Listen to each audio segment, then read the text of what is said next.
Okay, so today I will be making a Japanese pork cutlet. And so I have here everything I need. I'll tell you the ingredients. So I'm gonna start already off the bat. Here we go. So here is pork cutlet, and this is 450 grams. So it's 1 pound of pork cutlet meat, and that will be serving 3 people. So it's like 3 servings of yummy food. In order to make this, so you have your meat, you'll be needing some flour, eggs.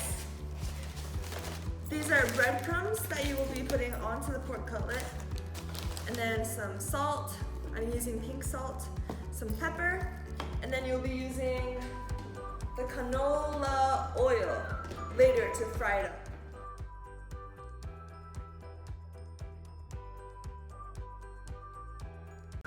Alright, so here is the flour, and I'm going to be needing the first ingredient. Flour will be 1/2 cup. So I'm going to be pouring that into here and measure 1/2 cup. Okay, so I think that is about, even it up. You've got your little measure here. Alright, so that's, roughly about 1/2 cup. So I will be pouring that onto this plate, and then I'm going to be putting the pork cutlet onto here and coating it with this flour. So I kind of want to just lay it out, boom, boom, boom, like this.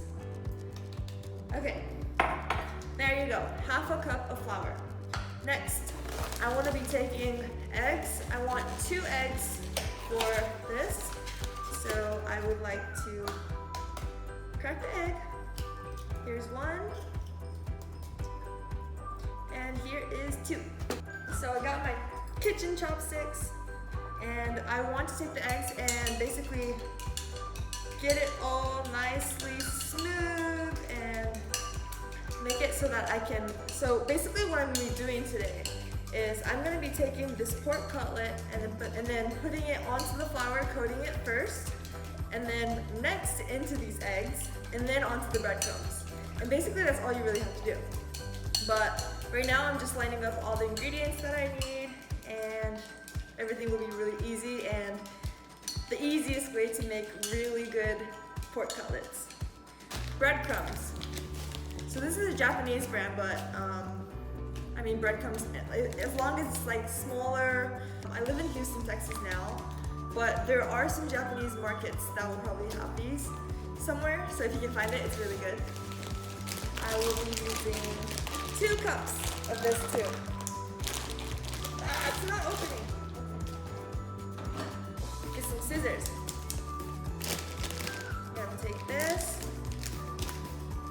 cut it open just a little bit, and then we're gonna be using this, and we're gonna need 2 cups of breadcrumbs. So here is this, and I'm gonna measure until 2 cups. 2 cups. Close enough. So I'm gonna lay the breadcrumbs into this, and here we go, spread it out. So here are the breadcrumbs. Ta-da! I forgot to mention, but so you should have 3 plates, or maybe 4 laid out. So you have first the flour. This is 1/2 cup of flour. You're gonna have your second plate. It has 2 eggs in it. And then after, you have the breadcrumbs. And then you have a plate to later just put it on there once it's done. So now that is lined up. Okay, so next I want to take my pork cutlet, and I'm going to move it over here because I will need to do something really important that I recommend you doing when you're making these pork cutlets. So basically, I have my pork cutlets right here, boom. And the side with the skin on it and the fat, you want to make small slits into it so that when you fry it up later, it doesn't shrink. So when you do that, it'll stay nice and juicy, and it won't get smaller. So I recommend you doing that. So here we go. I'm gonna take your little knife right here, and you want to make slits into it. And it doesn't really matter the size, it's just about making slits in it so it doesn't shrink. So here we go. And then I want to make some on this one. And then once that is done, so I want to show you guys how it looks like. So mine, I don't know if you can see the slits, but you can kind of see it. There's little slits there.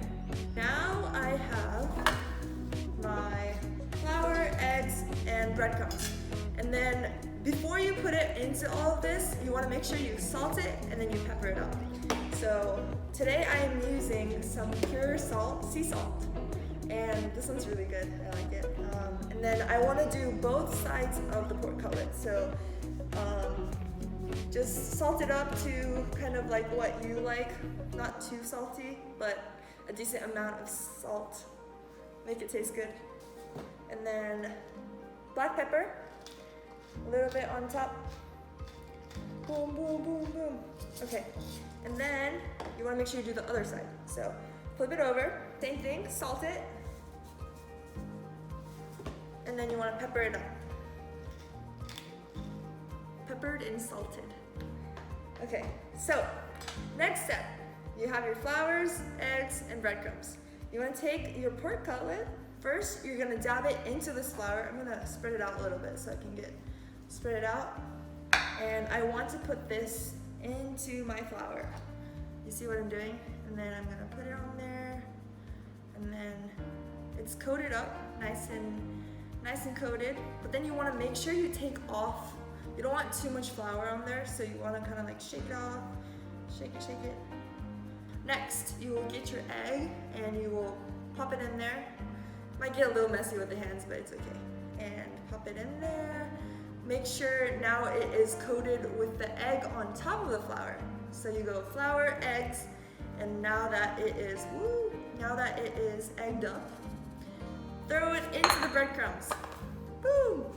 And then you want to get the breadcrumbs, you want to like push it. You want to push it down, pat it down so the breadcrumbs get onto the bread cutlet, the pork cutlet. And once this is done, ta-da! This is what it will look like. Okay, so flour, eggs, and breadcrumbs. Now that's done, I'm gonna put that over there, and I will repeat again so you guys can see. You took the pork cutlet, and then you made some slits on the side of the skin and the fat. You have your flour, so you're gonna pop it in there, and you will coat it with the flour. And then one thing you wanna make sure, don't have too much flour on it, like I said before.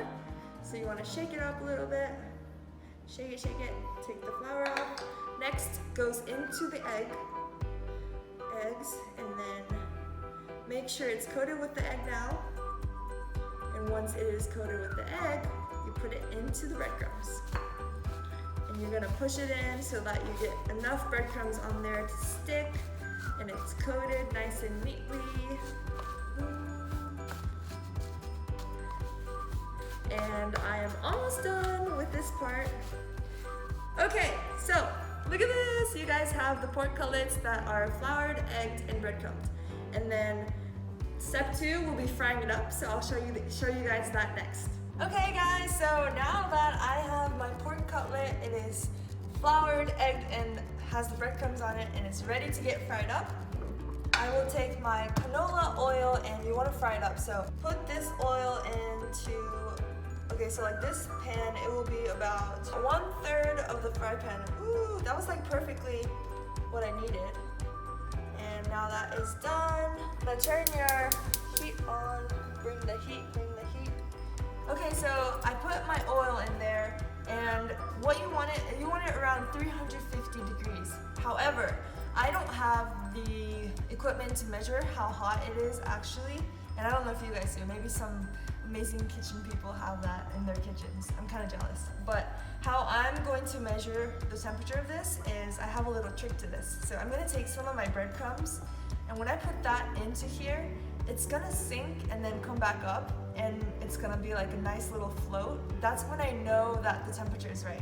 If I put the breadcrumbs in and it stays, like it just stays there and it doesn't really come back up, it means the temperature is too low. And if I put it in there and then it comes up at like this crazy speed, that means the temperature is way too hot. So that's kind of like a little hack to kind of get the idea of where the temperature is at. And so I will show you guys that in a little bit. All right, so I put some breadcrumbs in there, and you see that? When it does that, that's a really good temperature. So that'll tell you that it's ready to get fried. Okay guys, so I have my oil. I put it on medium heat for my little stove. And like I said earlier, it's ready to go. So I'm gonna take my pork cutlet and I'm gonna drop it in there because the temperature is good. Woo! Here's the second one going in. All right. So this is a really good temperature because you see how it's all bubbly, but it's not overly hot, so it's not exploding. Nothing crazy is happening. And you're gonna wanna leave it in there for about 3 to 4 minutes. About 3, I would say, okay, let's go with in between 3.5 minutes. And then you're gonna flip it over. And I'll show you guys that in a little bit. Okay, so I put that in there. It's been about 3 minutes or so. And you don't wanna touch it too often, so make sure you don't go in there and you like stab it or jab it at it because you wanna keep all the juice in there and make sure it's nice and good. So when you start to see a little brown around the edges and on the other side, that's a hint to tell you that that side's done, so you want to flip it over. So I'm going to go ahead and flip that over. Ooh. It has like a nice little crust. It's brown and nice and crispy. So you're going to take this and flip it over. And I just flipped this over and this is what it looks like. So you want a little brown, it's crispy. And then you hear the sound of it like popping, the oil popping. Once this sound settles, that's when it tells you that I'm ready to be eaten. Hey guys, so the sound is getting a lot smaller of the bubble, so that means the food is ready. So I can turn off my heat and I will take it out and I will show you guys how good it looks. It looks so good. You want to like get the oil off. I didn't do that for the first one, but you want to make sure the oil, you want to get it out and then line it up. Guys, look at this! Bon appetit! Japanese pork cutlet! That was my short little easy video of making a pork cutlet. It tastes really, really good. And it's really simple, so people of all ages can make it. It's really good and it's fried, but it's still healthy. It's not like overly fried. So this is the way to make pork cutlet. And also, I will recommend, for Japanese people, we use this sauce called tonkatsu sauce. So basically, the pork cutlet in Japanese, we say it's tonkatsu. So that means pork cutlet. That's what we call this dish. So we always use this tonkatsu sauce. If you guys are in the US and you guys have like a Japanese store close by, they usually sell this. So this is a sauce you put on top and you eat it with rice or vegetables and it's really good. And of course if you don't have this sauce, you can always just put ketchup on it, you can eat it with salt, you can put mustard on it, you can put mayonnaise on it, you can do anything you want. I hope you guys enjoyed this video. I will be making more videos of Japanese dishes that are easy to make and that are really healthy and that are absolutely delicious. So I hope you guys like my video. Please subscribe underneath the button, hit the like button, comment if you have any questions, please ask me, and follow me for more amazing videos to make some yummy foods, Japanese foods.